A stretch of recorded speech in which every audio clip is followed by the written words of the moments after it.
Yeah. Evimde botur boş, çıvağından meter. Bir tetayca kulağında bollu enli kem getir. Anamın adını da yukarına bir tiniyen yuvaşaktan diyen Allah'ım rızkımı da ödüm getir.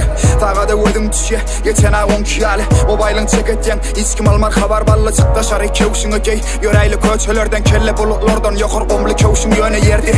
Evim maşım köyne yöne inlemeyen. Bilmeyen nemi üçün rapten başka dinlemeyen. Dörepte kepleyeli yöne asıl inlemeyen. Ey doğun toyun açsan, yegen nemi diyen.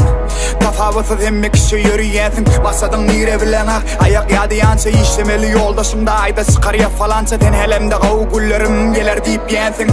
Koy ver yansın, devlen kalbine etsek. İler senin nemesler oturdanıp fakat ne etsek.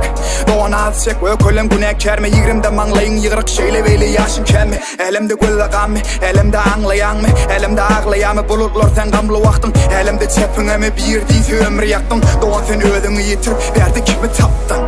Kimi taptın? Ömür şu tafavsız mı? Kimi taptın? Yaşlarımı bilmeyen kimi getirip ödünü yitirip verdi kimi taptın? Efendim ölmerin geçerleri kim diyoruz? Geçerleri yere şartı gömdüm. Doğumda varız boş. Efer olman olmaz. Sesimiz kalın kim bilmeye.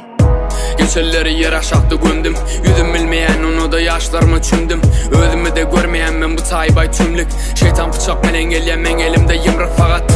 Yadı düştü hatırlar canı yakar. Yaşlığımız bilse her kim ihtiyarsız yaşa akar. Bu merdum zecrini görmedi yöne bir kepsik işler. Tisi gör hemmi gözle kahar edip sana bakar. Rekorda pul yok mu doğun kaygı etme. Küçük yağlı işler yönü gelen hepte rekordalar.